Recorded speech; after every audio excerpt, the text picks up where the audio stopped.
We're looking for feedback from the community. We are looking as a board to see what the community wants, what the community is interested in. Our goal is to open a micro business on our family farm to bring small batch craft cannabis to our local communities. Under this small business model, we would grow, process, and sell our own products. Everything available would be 100% grown and processed on site in order to bring our customers quality products from our farm to their table. We're asking you to take a big leap of faith in whoever you give licensing to, and just the step of granting the opportunity to apply for licensing. It's a serious matter. I've dealt with huge companies and I've dealt with mom and pop shops like he's suggesting there. In the long term, I don't think the mom and pop shop at that level is a sustainable model. So I would caution anyone to jumping into that, just because, you know, the banks in the next year or two will be involved, and it will be hard unless you're already plugged into significant assets to keep up. You're gonna drown, or you're gonna get bought up. We're in a fortunate position. You know, we have a partner who started and sold a data fusion and software company. So we have ample capital to do the things that we're going to propose and ask you to let us do.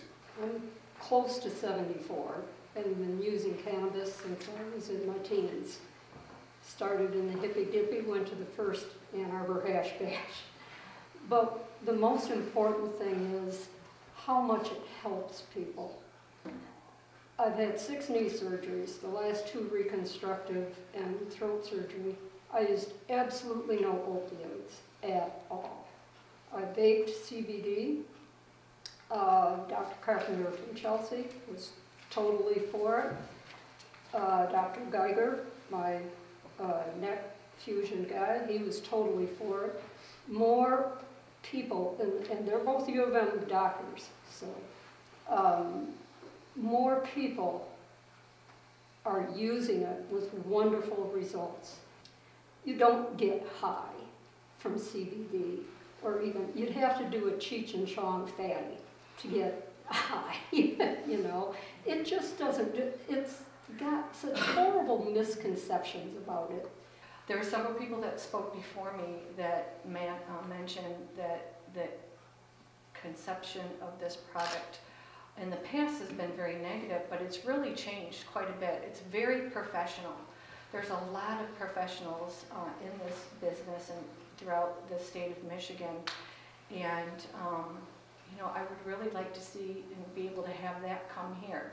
There's a lot of money to be had for the municipality. I know, I believe last year, every municipality for every license got over $45,000 in tax benefits, and we could do a lot with that. I hope that we use this opportunity to make our own decisions on how we want cannabis in this community. Like Mary Jo was saying, we can decide, you know, hey, we don't want big corporate places, and places like that drive your prices down, which seems good until it actually ruins the businesses that they're buying the cannabis from. My name is Stephanie Field. I live at 112 Jackson Street here in town, and I'm an alcoholic. Wrong meeting. Or isn't the wrong meeting. As an alcoholic addict in recovery, I will celebrate 5 years at the end of this month, and I can honestly say cannabis never killed me, and it never tried to kill me. I don't think there's a person I know that doesn't struggle with some sort of addiction abuse, whether it's alcohol, food, sex, gambling, all kinds of things. Addiction is what's rampant, and when people are talking about, oh, I don't want that pot shot, it's gonna bring the riffraff. The riffraff's already here, all you gotta do is drive around to see it. Unlike our last speaker, I'm fortunate that I don't have a problem with alcohol, and part of the reason that I attribute the fact that I don't have a problem with alcohol is because my father was very open about it and its use, and encouraged me to think about it and be smart about it, and not, it didn't make it taboo in my home. And so I wasn't inclined to run out and misbehave and do the sorts of things that I might have done. And I worry that with the cannabis market, we if we don't encourage that openness, we don't have a place for people to get educated on it. My wife was up here previously. She has a lot of wonderful anecdotes about the elderly community coming in and getting educated on this topic. I'm here to try to advocate for like farmer sons that don't have access to anything, you know what I'm saying, except for maybe their dad's land. You know, so I'd like to support the small business side of it. I don't have anything against like big commercial grows and stuff like that. However, right now there's a big barrier in the price for licenses. And I acknowledge that, and that's why I probably can't do it. However, if that were to change either through a ballot or through congressional action, I'd like the board to consider that possibility down the road. My opinion, this whole meeting today is a moot point because you are actually letting a dispensary operate in the Township of Columbia, because if you say that that land is not in the Township of Columbia, that is a blatant lie. Because those people get taxed by Karen Kaufman just like everybody else. There's no exemption there for them being in the village. The land is in the township. That's not even an argumentable point.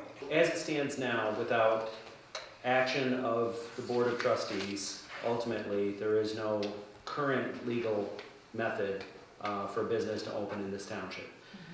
So, as I understand it, Mr. White, correct me if I'm wrong, but I think the understanding is that if the board, if for whatever reason the majority, the Board of Trustees decides to not take action, then the legal standing that we currently have in place of us not permitting that would continue.